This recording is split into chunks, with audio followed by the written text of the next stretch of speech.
বুদ্ধিজীবী দিবসের শহীদ বেদিতে বরিশাল বিএনপির দুই গ্রুপের সংঘর্ষ। ঝালকাঠিতে গৃহশিক্ষকের মারধরে নাক ফাটল শিশু শিক্ষার্থীর। কালকিনিতে অবৈধ ব্যানার ফেস্টুন অপসারণে উপজেলা প্রশাসনের অভিযান। ওসমান হাদির সুস্থতা কামনায় ভলান্টিয়ার্স অফ নল সিটির উদ্যোগে দোয়া মাহফিল। সোনালী ধানে ভরে উঠেছে মাঠ। দুমকিতে নবান্ন উৎসবে মাতোয়ারা কৃষক। হাদিকে গুলির ঘটনায় আরও দুজন গ্রেফতার। আসসালামু আলাইকুম। বরিশাল নিউজ থেকে রাত 9টার শীর্ষ সংবাদে আমি ফারহানা করিম তুলি। এতক্ষণ শুনলেন সংবাদ শিরোনাম, এখন বিস্তারিত। শহীদ বুদ্ধিজীবী দিবসে বরিশালের শ্রদ্ধা নিবেদনকে কেন্দ্র করে বিএনপির দুই পক্ষের মধ্যে হাতাহাতির ঘটনা ঘটেছে। এ সময় ফুলের চাক ভেঙে ফেলার অভিযোগ উঠেছে ছাত্রদলের কয়েকজন নেতাকর্মীর বিরুদ্ধে। এ নিয়ে ব্যাপক উত্তেজনার সৃষ্টি হয়েছে। রোববার বেলা 12:30টার দিকে জেলা প্রশাসকের কার্যালয়ের বিপরীতে স্মৃতিসৌধের বেদিতে এ ঘটনা ঘটে।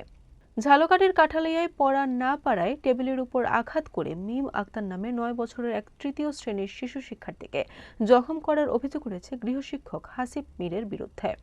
আসন্ন ত্রয়োদশ জাতীয় সংসদ নির্বাচনকে সামনে রেখে নির্বাচনী আচরণবিধি কঠোরভাবে বাস্তবায়নে মাদারীপুর 3 আসনে বিশেষ অভিযান শুরু করেছে উপজেলা প্রশাসন। নির্বাচন কমিশনারের নির্দেশনা অনুযায়ী রবিবার সকাল থেকে কালকিনি উপজেলা শহর জুড়ে অবৈধ ব্যানার, ফেস্টুন, পোস্টার ও তোরণ অপসারণে জোরালো অভিযান চালানো হচ্ছে।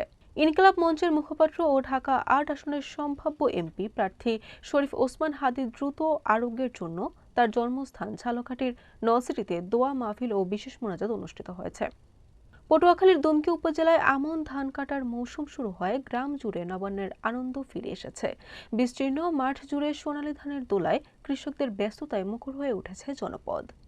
ইনকিলাব মঞ্চের মুখপাত্র শরীফ ওসমান হাদিকে গুলি করার ঘটনায় আরও দুজনকে গ্রেফতার করেছে পুলিশ, তবে এখনও তাদের নাম পরিচয় প্রকাশ করা হয়নি। রবিবার ঢাকা মহানগর পুলিশের কমিশনার শেখ মোহাম্মদ সাজ্জাদ আলী এ তথ্য নিশ্চিত করেছেন। বরিশাল নিউজ।